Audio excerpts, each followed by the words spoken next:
حضرت عمر فاروق رضی اللہ تعالیٰ عنہ خادم سے کہنے لگے بوڑھی سے پوچھا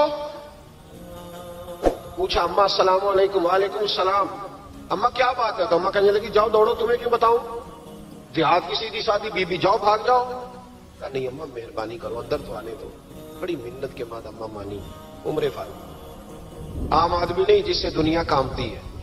حضرت عمر اندر گئے. اما کیوں پریشان ہو؟ تو اما کہنے لگی تمہیں کیوں بتاؤں, میرا اپنا دکھ ہے. چل اما بتا دے, تیری مہربانی. اما کہنے لگی میں ایک بیوہ ہوں, بے اولاد ہوں, کوئی میرا سہارا نہیں. مجھے عمر فاروق سے بڑی شکایت ہے. میرے اوپر 25 دینار کا قرضہ چڑھ گیا ہے اور 3 دن ہو گئے میں نے روٹی نہیں کھائی, اور عمر نے میری خبر نہیں لی. حضرت عمر کو پتہ چل گیا لوارث ہے, اس کا کوئی 2 4 10 ہزار ووٹ کوئی نہیں, یہ کوئی نیکی سے 6 مربے نہیں لے کے آئی, ایک اکیلی تنہا. اور بھائی جب اللہ کا خوف ہوتا ہے تو پھر انسان ان غریبوں کو بھی بناتا ہے.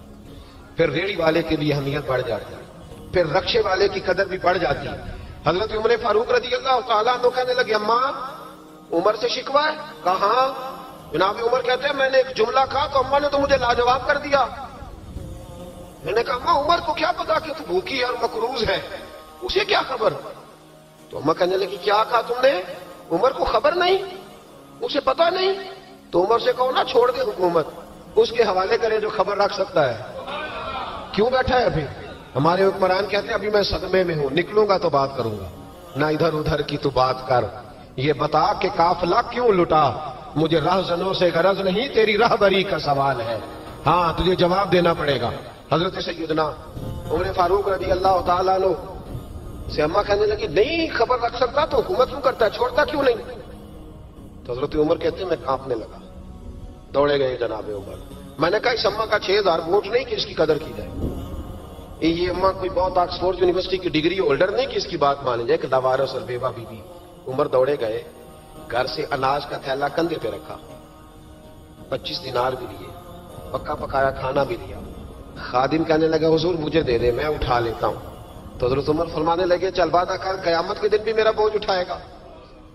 کہنے لگا جی نہیں وہاں نہیں اٹھا سکتا. فرمایا پھر آج بھی نہ اٹھا, مجھے ہی اٹھانے دے, یہ میرا بوجھ ہے تو مجھے ہی. اماں کے سامنے 25 دینار بھی رکھے. پھر اماں کو حضرت فاروق اعظم نے 2 مہینے کا راشن بھی دیا, پھر پکا پکایا کھانا بھی دیا. معمولی آدمی کی بات نہیں کر رہا, 24 لاکھ مربع میل کا حکمران. حضرت عمر مدینے میں بیٹھ کے کبھی للکار دے تو کیسر و کسرا کی ٹانگیں کانپے. جناب عمر فاروق رضی اللہ کھانا کھلا کے اماں چارپائی پہ تھی تو عمر نیچے بیٹھ گئے. کہنے لگے اماں چل عمر کو معاف کر دے, چل جانے دے, کوئی حرج نہیں, بیچارے کو پتا نہیں چلا. تو اماں کہنے لگی تو نے پھر عمر کا ذکر چھیڑ دیا. بیٹے میرے گھاؤ بڑے گہرے ہیں, میرے زخم بڑے سخت, کلیجہ پھٹے تو تجھے دکھاؤں کتنی تکلیف میں ہوں. میں تو پکا ہوا پھال ہوں, کسی وقت بھی دنیا سے چلی جاؤں گی. میں نے عمر کو معاف نہیں کرنا. جب میں قبر میں جاؤں گی نا, نبی کریم علیہ السلام آئیں گے تو میں عمر کی شکایت کروں گی. میں کہوں گی حضور اس سے پوچھئے یا رسول اللہ بیوہ اور بوڑھی کا خیال ہی نہیں کیا. تو آپ کے غلام کہتے ہیں میں نے عمر کو کبھی اتنا روتے نہیں دیکھا جتنا آج روئے. کہنے لگے اماں عمر کو میں جانتا ہوں وہ کمزور ہے, یہ شکایت نہ لگانا, وہ کمزور ہے, مقابلہ نہیں کر سکے گا, یہ شکایت نہ لگانا, چل معاف کر دے. تو اماں کہنے لگی اچھا تو مجھے کچھ اچھا لگتا ہے, جا تیری خاطر عمر کو معاف کیا. تو پیارا لگا ہے, جا معاف کیا, تیری خاطر معاف کیا, تیری خاطر عمر کو معاف کیا. حضرت عمر فاروق کہنے لگے مجھے لکھ کے دو. کون اتنے جتن کرتا, کون؟ کسی سے کہنا کہ اپنی اماں کو منا لے تو کہتے ہیں نہیں میری غلطی کوئی نہیں تو مناؤ کس بات کو, ہمیں تو 20 دلیلیں آتی ہیں. جا آپا کے پیر پکڑ لے. پتہ ہے نبی پاک علیہ السلام نے فرمایا جس کا باپ راضی ہوگا اسی کا اللہ راضی ہوگا, اور جس کا باپ ناراض ہوگا وہ سارا دن وظیفے پڑھے, اس کا اللہ راضی. یہ ابو داؤد شریف کی حدیث ہے. نا جی بڑی مہربانی, پیسے نہ لائیے گا. اب بات سنیں, وہ بھی میں سمیٹنے کی طرف آ رہا ہوں, ختم کر رہا ہوں, آپ میری بات پہ توجہ رکھیں. عزیز بھائی, نبی کریم صلی اللہ تعالی علیہ وسلم نے جو اپنے غلاموں کی تربیت کی تو حضرت عمر فاروق کہنے لگے لکھ کے دو, لکھ دو. تو اماں کہنے لگی آپ لکھیں میں سائن کر دیتی ہوں, آپ لکھ دیں میں سائن کرتی ہوں. حضرت عمر نے لکھا فلاں بنت فلاں کو عمر سے شکایت تھی. پھر انہوں نے عمر کو معاف کر دیا. اماں سائن کرنے ہی لگی تھی کہ مولا علی شیر خدا آ گئے, حضرت عبداللہ ابن مسعود آ گئے. اوہو عمر یہاں بیٹھے ہوئے ہو, میں سارے مدینے میں تلاش کر رہا تھا, یہاں بیٹھے ہو, وہ کچھ لوگ ملنے آئے, نکلو. اما نے سنا کہ یہ عمر تھے تو اما اٹھ کے کھڑی ہو گئی. آئے ہائے عمر تھے, آپ عمر تھے؟ تو جناب عمر کہنے لگے اما تو نے جو کہا ٹھیک کہا, لیکن اپنے وعدے پہ قائم رہا, یہ ذرا سائن کر دے. اما نے سائن کیے تو حضرت عمر فاروق فرمانے لگے علی آ گئے ہو تو بطور گواہ تم بھی دستخط کر لو.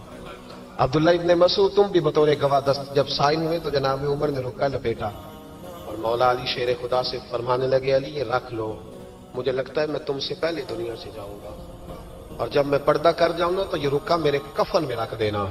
اگر حضور علیہ السلام نے پوچھا نا میری امت کے ساتھ کیا سلوک کر کے آئے ہو, تو رکا نکال کے کہوں گا یا رسول اللہ ایک بوڑھی ناراض تھی, میں اسے بھی راضی کر کے آیا.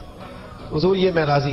بھائی جب تک ہم اللہ سے نہیں ڈرتے معاشرہ اصلاح پذیر نہیں ہو سکتا. حضرت عمر فاروق رضی اللہ تعالیٰ عنہ نا باہر والوں کا بھی بڑا سخت حساب کرتے تھے. بڑا ایک گورنر صاحب نے لباس بڑا شاندار پہننا شروع کر دیا تھا, تو حضرت عمر نے اتروا کے نا تو انہیں ٹاٹ کا لباس پہنا کے تو اونٹ چرانے کی ڈیوٹی دے دی تھی. اتنا سخت احتساب کرتے. کسائی کی دکان پر بھی 1-2 گھنٹے کھڑے ہوتے تھے. جو آدمی مسلسل 2 دن گوشت خریدتا تھا نا, فرماتے تھے اس کا ٹیکس بڑھا دو, لوگوں کو دال نہیں مل رہی اور یہ روز گوشت کھاتا ہے. حضرت فاروق اعظم اس کو جزیہ کہا جاتا تھا, یا کچھ اور معاملات ہوتے تو بڑھا دیتے تھے. مسلسل جو 2 دن آدمی گوشت کھاتا تھا, فرماتے تھے مدینے میں غربت ہے, اگر یہ والا نظام تم کرو گے تو غریب لوگ کس کی طرف دیکھیں گے.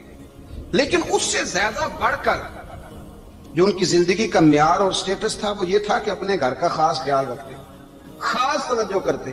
ملک شام سے اور ایران سے کچھ لوگ آپ کی خدمت میں آئے تو وہاں سے کچھ کنیزیں بھی آئیں. ان کے بادشاہ پیغام لے کے شاہ ایران کی کنیز کو ملکہ نے کہا کہ نا حضرت عمر کی زوجہ کو دیکھ کے آنا ذرا کس طرح کی ہے.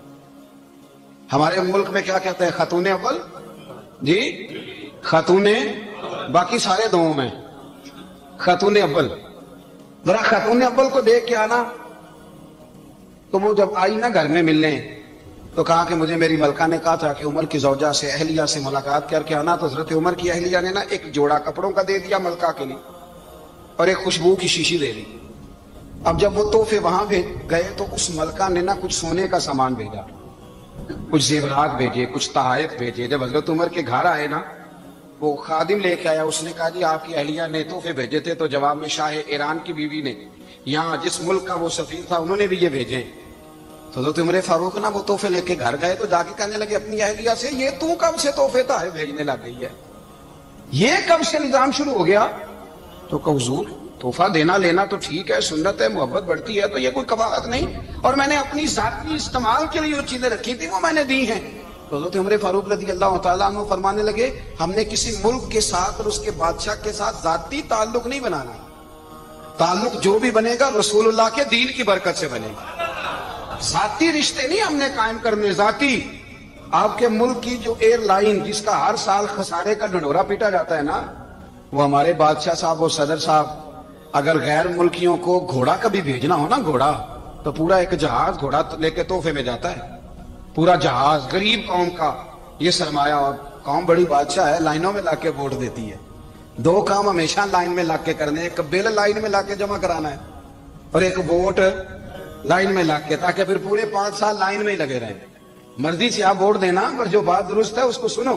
حضرت عمر فاروق رضی اللہ تعالیٰ عنہ نے اپنی اہلیہ سے پوچھا کتنے کا تھا وہ تیرا جوڑا اور خوشبو کی شیشی؟ انہوں نے کہا 3 دینار کی. فرمایا یہ 3 دینار تیرے, اور باقی جو تحفے آئے ہیں وہ تو خود کہہ, کیونکہ اس نے تیرے نام بھیجے ہیں, تو کہہ کہ میں مال غنیمت میں دیتی ہوں, تو کہہ میں مسلمانوں کو کہہ. تو زوجہ ہنس پڑی, کہنے لگی میں نہ بھی کہوں تو مجھے کہنا تو پڑے گا ہی, کہنا تو میں نے ہے ہی, کیونکہ سامنے عمر فاروق ہیں, لہذا پر میں کہہ دیتی ہوں میں نے دیا خزانے کو. حضرت عمر نے جمع کرا لیا. میں یہ کیا بات ہے, میرے گھر والے جو مرضی کریں, ان کا معیار زندگی جس طرح کا مرضی ہو. اور حضرت عمر ایک جملہ کہا کرتے تھے, اللہ کرے کہ یہ باتیں اس دور حاضر میں ہماری سمجھ میں آئیں. حضرت عمر فاروق رضی اللہ تعالیٰ عنہ اپنے بچوں کو فرمایا کرتے تھے کہ بہت آدمی کو بھوک لگی ہو نا, اور پھر اس کی پسند کا کھانا پکا ہو, جتنے شوق سے وہ اس کھانے کو دیکھتا ہے نا, فرمایا اس طرح پوری قوم اپنے بادشاہوں کے خاندان کو دیکھتی ہے, اس تیزی کے ساتھ دیکھتے ہیں کہ ان کے گھر میں کیا ہو رہا, ان کا معیار زندگی کیا ہے, ان کا سٹیٹس کیا ہے. سیدنا فاروق اعظم رضی اللہ تعالیٰ عنہ نے اپنے گھر کے اندر اپنے بچوں, آپ کہ بچے دونوں کاروبار کے لیے مصر گئے، تو وہاں کے گورنر صاحب نے لوگوں سے، ایک بہت بڑا قافلہ گیا مدینے سے مصر تجارت کے لیے، جاتے ہیں نا آج بھی قافلے کئی ملکوں میں، تو یہ گئے تجارت کے لیے، تو حضرت عبداللہ ابن عمر اور حضرت عبید اللہ ابن عمر، حضرت عمر کے دونوں بیٹے گئے، جناب عمر فاروق کے بچے جب وہاں پہنچے تو مصر کے گورنر نے نا لوگوں کو تعارف کرایا کہ یہ عمر فاروق کے بیٹے ہیں، یہ حضرت یہ چودھری کے بیٹے کو کون بتاتا ہے کہ تو چودھری کا بیٹا ہے؟ باہر والے بتاتے ہیں، گھر والے جی، اور سیٹھ صاحب کے بیٹے کو کون بتاتا ہے کہ تو سیٹھ صاحب کا بیٹا ہے؟ اور مالک کو کون بتاتا ہے کہ تو مالک کا بیٹا ہے اور یہ کرایہ دار ہے؟ یہ کون بتاتا ہے؟ یہ سوچ ہم دیتے ہیں بچوں کو، چودھری اور کمی کی سوچ، امیر اور غریب کی سوچ، مالک اور کرایہ دار کی سوچ، گھر کے مالک کی اور کام کرنے والے کی سوچ، یہ ہم دیتے ہیں، یاد رکھنا جی، ہم دیتے ہیں، یہ ہمارا مزاج ہے، یہ باہر سے نہیں آتی۔ تو کوئی شہزادہ ہے، تو سیٹھ ہے، تو نواب ہے، یہ سوچ باہر سے نہیں آتی، یہ اماں سوچ دیتی ہے، اماں، یہ ابا سوچ دیتا ہے، اور پھر جب تباہی اترتی ہے تو اس کے ذمہ دار بھی باہر والے نہیں ہوتے، گھر والے ہوتے ہیں، گھر والے۔ ہمارے بچوں کی طبیعتوں پر زیادہ نقش باہر والوں کا نہیں ہوتا، گھر والوں کا ہوتا ہے، یاد رکھیے گا۔ حضرت عمر فاروق رضی اللہ، بچے ہیں، شہزادے ہیں، وہ کاروبار کرنے گئے اور وہاں لوگوں نے بتایا گورنر صاحب نے کہ یہ فاروق اعظم کے بچے امیر المومنین کے، لوگوں نے ان سے زیادہ مال خریدا، تجارت میں زیادہ نفع ہوا، ظاہر ہے کہ وہ آپ کے جو اللہ خیر کرے حکمران ہیں، ان کے کاروبار کتنے ملکوں میں ہیں، کس بنیاد پر ہیں؟ وہ صرف اس بنیاد پر کہ وہ حکمران رہے، ان کے لیے آسان تھا بڑے لوگوں سے تعلقات بنانا۔ حضرت عمر فاروق رضی اللہ تعالیٰ عنہ کے بچے ڈھیروں مال کما کے جب واپس آئے نا، تو حضرت عمر سے آ کے بچوں نے بطور محبت کا، ابا جی اللہ نے بڑا ہی فضل کیا ہے، بڑا مال کمایا الحمدللہ، یہ دیکھیں کتنا نوازا ہے۔ تو حضرت عمر کہنے لگے سارے قافلے نے اتنا ہی کمایا ہے؟ سارے قافلے نے اتنا ہی کمایا ہے؟ حضور نہیں، سارے قافلے نے اتنا نہیں کمایا، سب کو اتنا نہیں ملا، وہ تو وہاں گورنر صاحب نے لوگوں کو تعارف کرایا تھا کہ یہ عمر کے بچے ہیں، تو لوگوں نے پھر ہم سے بڑا ہی خریدا۔ تو حضرت عمر فرمانے لگے ٹھیک ہو گیا، میں بات سمجھ گیا، اس طرح کرو، جو تمہاری اصل زر تھی نا، جو راز تھی، وہ رکھ لو اور باقی سارا مال مال خزانہ میں جمع کرا دو، اس لیے کہ یہ تم نے تجارت نہیں کی، یہ تم نے اپنے باپ کا نام بیچا ہے، یہ تم نے امیر المومنین کے بیٹے ہونے کا فائدہ اٹھایا ہے۔ فرمایا یہ تمہارا نہیں حق، یہ مسلمانوں کا ہے، اس لیے کہ یہ مال تم نے محنت سے نہیں کمایا، یہ باپ کی کرسی کا فائدہ اٹھایا ہے۔ اور فرمایا اگر تم نے مال جمع نہ کرایا تو میں مال بھی لے لوں گا زبردستی اور کوڑے بھی ماروں گا، ڈبل سزا دوں گا، مرضی سے جمع کراؤ گے تو کوڑوں سے بچ جاؤ گے۔ بڑے بیٹے نے تو جمع کرا دیا، تو چھوٹا تھوڑا پریشان ہوا، تو حضرت عبداللہ ابن عمر چھوٹے کا ماتھا چوم کے کہنے لگے بیٹے چپ کر کے جمع کرا، یہاں بھی فخر کر کے ہم عمر کے بیٹے ہیں، اور قیامت میں بھی فخر کریں گے کہ ہم فاروق اعظم کے بیٹے ہیں، یہاں بھی ناز کریں گے اور وہاں بھی ناز کریں گے کہ عمر کے بچے ہیں، ہمارے باپ نے خود بھی حلال ہی کھایا ہے، اور جب ہماری کمانے کی باری آئی ہے تو ہمیں حکم بھی حلال کھانے کا دیا۔ بھائی ہمارا مزاج نہیں، بچہ جب لے کے آتا ہے 2 لاکھ روپیہ تو کبھی پوچھے کہاں سے آیا ہے، جب وہ پہلے دن غلط دوستوں کے پاس جا کے بیٹھتا ہے تو کبھی نکالا گھر سے اسے۔ یہ بہت سارے خمیازے ہمیں اس لیے بھگتنے پڑتے ہیں کہ ہم ابتدا میں سوراخ بند نہیں کرتے، جب اس میں شگاف پڑ جاتا ہے، سیلاب آتا ہے تو ہمیں ہوش آتی ہے۔ حضرت عمر نے اپنے گھر میں نگرانی رکھی، کڑی نگرانی، زیادہ نماز گھر میں پڑھتے تھے حضرت عمر، نفلی نمازیں زیادہ کیوں بلا؟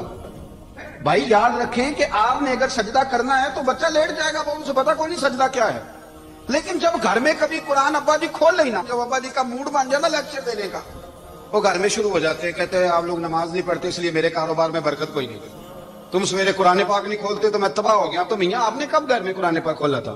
آپ نے کب نماز پڑھی؟ آپ نے کب گھر کے اندر اللہ رسول کا ذکر کیا تھا؟ آپ نے کب حدیث چھیڑی؟ آپ نے بھی تو گھر کے اندر جب بھی آپ آئے ہیں تو آپ نے وہی کچھ کیا جو دنیا دار کرتے ہیں، آپ بھی تو اپنا موبائل لے کے الگ کونے میں بیٹھ رہے ہیں، آپ نے بھی تو کہا ہے کہ اب تمہارے چینل ختم ہے، میری مرضی والا چلے گا، تو جو آپ نے کیا ہے بچے بھی وہی کام کریں گے۔ آپ نے بھی گپ شپ لگائی ہے تو وہ بھی لگا رہے ہیں، یہ سمجھ لیں جو کام آپ کریں گے آپ اپنے بچوں کی سیرت میں اس کا جلوہ دیکھ لیں گے۔ بڑی پکی سی بات ہے کہ آپ کو بچے کی عادتیں دیکھ کے سمجھ آ جائے گی کہ میں بھی یہی کرتا تھا اور یہ بھی۔ حضرت عمر فاروق رضی اللہ تعالیٰ عنہ وصال فرما گئے، تو آپ کے وصال کے بعد حضرت عثمان غنی رضی اللہ تعالیٰ عنہ نے آپ کی ایک بیوہ سے نکاح کیا، حضرت عمر کی ایک بیوہ سے، جب وہ آپ کے نکاح میں آئی تو کہنے لگی حضرت عثمان غنی سے کہ حضور نہ تو میں خوبصورت ہوں اور نہ میں جوان ہوں، نہ آپ کی کوئی خدمت کر سکتی، میرے ساتھ نکاح کرنا سمجھ میں نہیں آیا۔ کیا شاندار جواب دیا حضرت عثمان غنی نے، کیا خوبصورت جواب دیا۔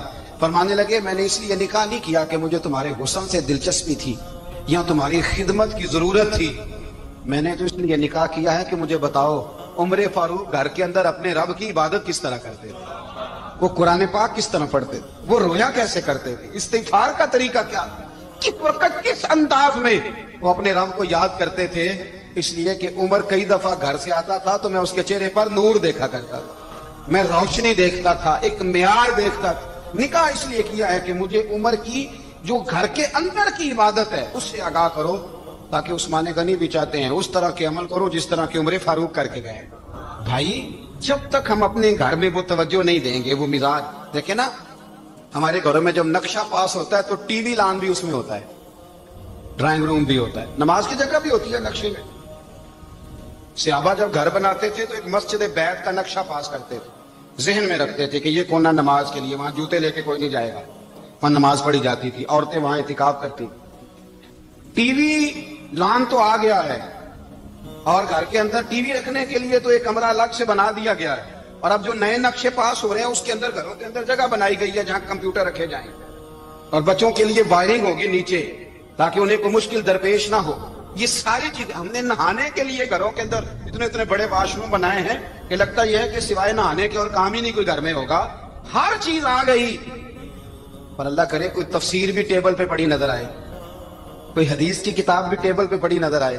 اللہ کرے کہ جس طرح ابا لطیفہ سن کے آتا ہے تو جب تک سنا نہ لے اسے ہضم نہیں ہوتا، اللہ کرے کہ وہ جمعے میں بیان سن کے جائے تو اس کا بھی دل کرے میں اپنے بچوں کو سناؤں، وہ نبی پاک کی کوئی حدیث کہیں سے سنے تو گھر جا کے سنائے۔ جب تک یہ معیار نہیں بنتا آپ کیسے توقع کرتے ہیں کہ گھر کے اندر اللہ کی رحمت نازل ہوں گی؟ آپ یہ کیسے توقع کرتے ہیں کہ گھر کے اندر وہ معیار وہ مزاج بنے گا؟ حضرت عمر فاروق نے ذاتی زندگی پر جو توجہ دی، گھر والوں کے معیار پر جو توجہ دی حضرت عمر فاروق رضی اللہ تعالیٰ عنہ نے، وہ بھی بڑی دیدنی ہے۔ حضرت ابو موسیٰ اشعری کو نا آپ نے وزیر خزانہ بنایا، وزیر خزانہ، تو حضرت ابو موسیٰ اشعری کہتے ہیں کہ حضرت عمر کو شہ خزانے میں رہنے تو دیتے نہیں تھے۔ تو ایک دن میں صفائی کر رہا تھا اس کمرے کی جس میں خزانہ رہتا تھا۔ ہمارے تو ملک میں جو جاتا ہے وہ صفائی کر کے ہی جاتا ہے، اللہ خیر کرے۔ اور خیر معیار بدلتا ہے، جو پچھلی حکومت ہوتی ہے وہ قرضہ اٹھاتی ہے، وہ باہر سے جاتی ہے تو قرضہ لے کے آتی ہے، اور جو نہیں آتی ہے وہ کہتی ہے ہمیں پیکج مل گیا ہے، وہ قرضہ نہیں اٹھاتے۔ ان کو کیا ملتا ہے؟ یعنی پچھلی نے قرضہ لیا تھا اور ہم نے، واہ جی واہ کیا خوبصورت انداز ہے، اس کا نام بدل کے نا، انہوں نے قرضہ لیا تھا اور ہم نے، میں کہا بڑے شاندار سیانے بندے ہو گئے۔ اور اللہ تعالیٰ خیر فرمائے، ہمارے جو بڑے شاندار قسم کے دوست ہیں نا، شاندار، جن کا ادب سے نام لیتے ہیں، وہ عرب کے بادشاہ ہیں۔ ہم تو عرب خالی کہتے بھی نہیں، عرب شریف کہتے ہیں، عرب شریف۔ انہوں نے پتا کیا کیا ہے؟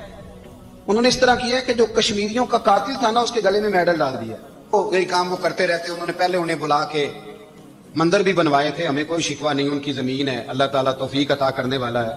پر خیال یہ تھا کہ چلو کشمیریوں کے زخم پر نمک نہ چھڑکتے، 2 مہینے انتظار کر لیتے، کچھ حالات سنور جاتے، کچھ تھوڑا انتظار۔ ہیں ہمارے دوست، ہمارے وزیر اعظم صاحب جب جاتے ہیں تو وہ پھولوں کا ہار ڈالتے ہیں ہمارے دوست، لیکن انہیں وہ حدیث یاد نہیں کہ نبی پاک علیہ السلام نے فرمایا جب میرے مومن کو تکلیف ہوتی ہے تو مجھے بھی گنبد خضرا میں تکلیف ہوتی ہے۔ انہیں نہ کشمیریوں کا خون یاد نہیں آیا، انہیں برہان وانی کی کٹی ہوئی لاش یاد نہیں آئی، انہیں 30,000 بیوہ عورتیں 30,000 بیوہ عورتیں یاد نہیں آئی، 30,000 بیوہ عورتیں جن کے سواگ اجڑ گئے، اور انہیں 1.25 لاکھ یتیم بچہ یاد نہیں آیا جو یتیمی کی زندگی گزار رہا ہے، اور اس کے باوجود بہت بڑے ذمہ دار ہے وہ۔ مجھے پڑھ لینے دو آج احمد فراز کا شعر، وہ ہمارے مکتب کوئی ایسا نہیں کہ وہ مولوی تھا، وہ غیر جانبدار تھا، پر مجھے آج پڑھ لینے دو اس کا شعر، یہ کلیجے کا درد ہے، پڑھ لینے دو۔ اس نے کہا تھا پڑھتا ہوں تو کہتی ہے یہ خالق کی کتاب ہے، مثل یہودی یہ سعودی بھی عذاب، اس قوم کے بارے میں کیا لکھوں فراز، کعبے کی کمائی سے جو پیتے ہیں شراب، کعبے کی کمائی سے جو پیتے ہیں شراب، اس قوم کے بارے میں کیا لکھوں فراز، کعبے کی کمائی سے جو پیتے ہیں شراب۔ میں خیال نہیں آیا تمہارا صرف دین یہ ہے کہ قبریں گرا دو, مزارات گرا دو, فقط یہ دین ہے. کوئی نبی پاک کے روزے کی طرف منہ کرے تو اسے مشرک کہو, یہ دین ہے. اس کا نام مذہب رکھا تم نے. مذہب تو اس کا نام ہے کہ جو رسول اللہ کا نام لینے والا ہے وہ ہمارا یار ہے, اور جو نبی پاک کا نام لینے والا نہیں, ہمارا اس سے کوئی تعلق ہے. یہ دین ہے. حضرت عمر فاروق کی سیرت سنا رہا ہوں, حضرت عمر کی. حضرت ابو موسیٰ اشعری نے ایک عیسائی کو منشی رکھا تھا, اکاؤنٹ آفیسر حضرت ابو موسیٰ اشعری نے. تو حضرت عمر فاروق بول پڑے, کہنے لگے تمہیں مسلمان کوئی نہیں ملا تھا؟ کلمہ گو نہیں تمہیں نظر آئے؟ کشمیریوں کی لاشیں نظر نہیں آتی؟ ان کا خون بہ رہا ہے, تباہی اتر رہی ہے, اور تم قاتل کو گولڈ میڈل پہنا رہے ہو. اور یاد رکھنا, جب مسلمانوں کی بچیاں روندی جاتی ہوں نا تو پھر اسلام امن کا درس نہیں دیتا, پھر اسلام جہاد کی بات کرتا ہے. پھر اسلام جہاد کی بات کرتا ہے, جہاد کی. وہ قومیں غیرت مند نہیں ہوتی کہ جن کے گھروں میں آگ لگی ہو اور وہ غیروں کو ہار پہناتی پھرے. اللہ کا کچھ خوف کرو. زندگی مختصر ہے. دبئی میں کتنے رہے اور کتنے چلے گئے. خدا را کچھ خدا, تم سے اچھے تو وہ نیو یارک کے رائٹر ہیں جو کم از کم اپنے کالموں میں کشمیر کی بات کرتے ہیں. تم سے اچھا برطانیہ کا وہ شخص ہے جو کم از کم BBC لندن پہ رپورٹ جاری کرتا ہے تو کہتا ہے کشمیر پہ ظلم ہو رہا ہے. تم سے تو وہ اچھے رہ گئے. تم نے بات کرنا تو دور کی بات, تم نے دشمنوں کے گلے میں ہار پہنانے شروع کر دیے. کل جب پوچھیں گے بلا کے تم کو اپنے سامنے, کیا جواب جرم دو گے تم خدا کے سامنے؟ بڑی تکلیف ہوئی, بڑی تکلیف ہوئی. وہ نا منصور حلاج کو پھانسی دی جا رہی تھی, حضرت جنید بغدادی بھی آ کے دیکھنے لگے. تو منصور حلاج کہنے لگے, بابا سارا زمانہ دیکھے پر تو نہ دیکھ. سارا زمانہ تماشا دیکھے, انہیں تو پتا کوئی نہیں نا, تو تو نہ دیکھ. عرب شریف والوں, ٹرمپ اسے انعام دیتا تو تکلیف کوئی نہیں تھی, ملکہ وکٹوریا اسے انعام دیتی تو تکلیف کوئی نہیں تھی, پر تم تو نہ ایسا کرتے. تم تو اپنے تھے, تم تو کلمہ گو تھے, تم تو یہ ظلم نہ کرتے, تم تو یہ حرکت نہ کرتے. میں کہتا ہوں ٹھہر ہی جاتے. جانا نہیں دنیا سے, اللہ کی حضور حاضر نہیں ہونا. جب رسول اللہ قبر میں آئیں گے تو کیا جواب دو گے؟ خدا را, حضور نے فرمایا تھا گناہ روک نہیں سکتے تو دل میں ہی برا جان دو. ذالک اضعف الایمان, یہ کمزور ایمان ہے. کم از کم اتنی حد تک تو آ جاؤ, دشمن سے گلے تو نہ ملو. خدا را سمجھے, ہمارا پہلا تعارف یہ ہے کہ ہم رسول اللہ کے غلام ہیں. اقبال نے کہا تھا وطن کا بت نہ بنانا, وطن کو بت نہ بنانا.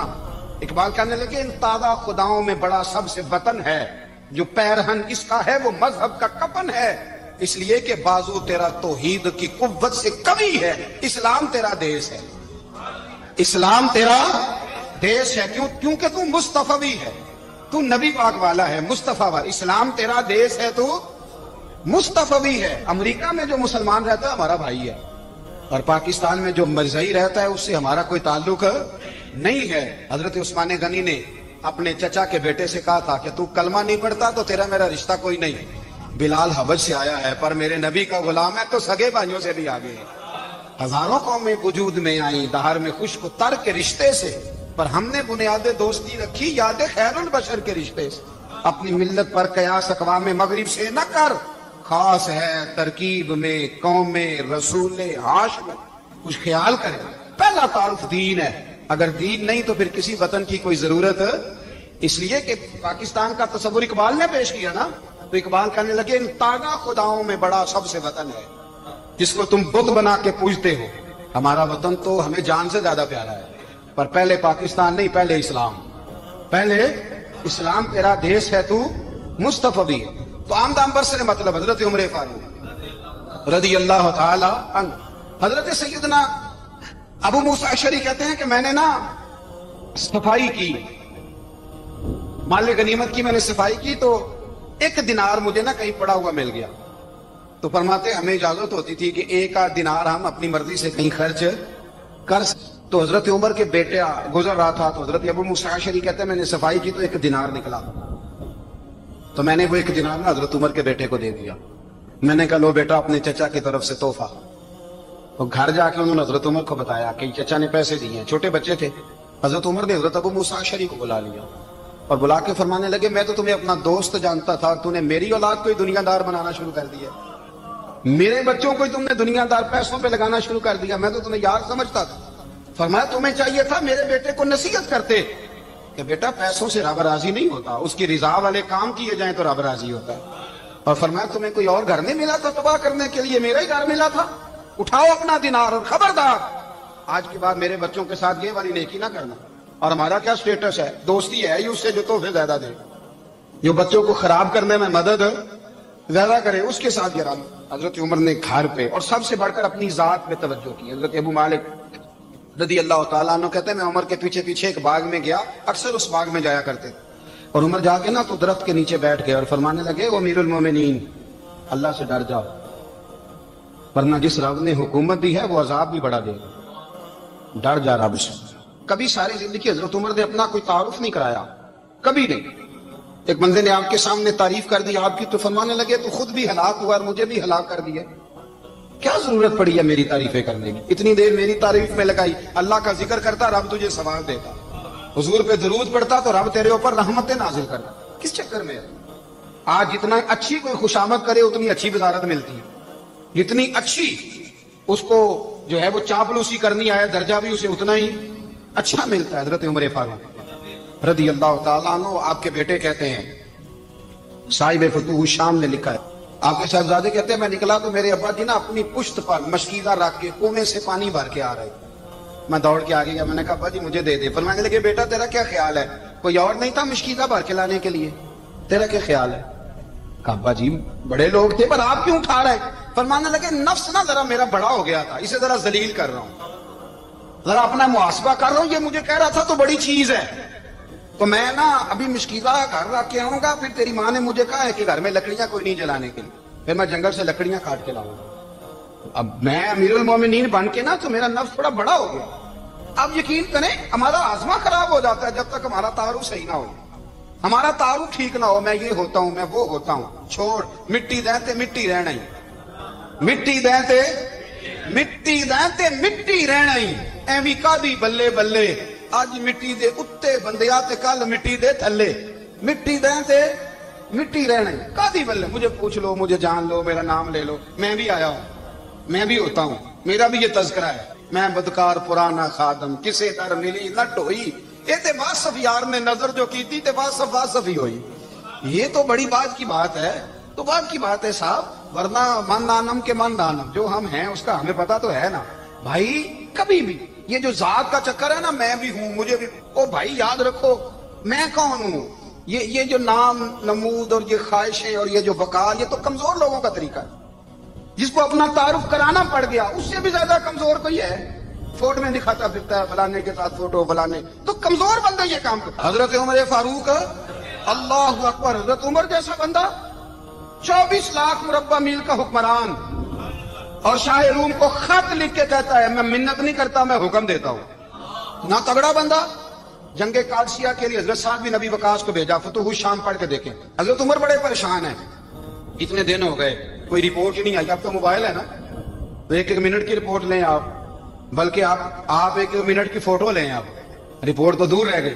حضرت عمر فاروق رضی اللہ تعالیٰ عنہ بڑے پریشان ہیں کہ قادسیہ میں حضرت سعد بن ابی وقاص کے ساتھ لوگ جہاد کرنے کے, رپورٹ کوئی نہیں آ رہی. اتنے پریشان تھے کہ باہر نکل کے نا اس رستے پہ بیٹھ جاتے جو رستہ قادسیہ کی طرف سے آتا تھا. اس جو بھی آتا جاتا پوچھتے جنگ کے کیا حالات ہیں. ادھر جب اللہ نے فتح دے دی نا تو حضرت سعد بن ابی وقاص رضی اللہ تعالیٰ عنہ نے ایک قاصد کو خط دے کے بھیجا, کہنے لگے عمر کے پاس جاؤ, انہیں اطلاع دو کہ الحمدللہ اللہ نے اسلام کو فتح عطا کر دی. یہ حضرت عمر کو جا کے دینا, وہ بڑے پریشان ہوں گے. وہ جو اس زمانے میں اس طرح ہوتا تھا کہ کئی دور دور سے صحابہ جو دوسرے شہروں کے ملکوں کے رہنے والے ہوتے تھے وہ بھی آ کے شامل ہو جاتے تھے جہاد میں.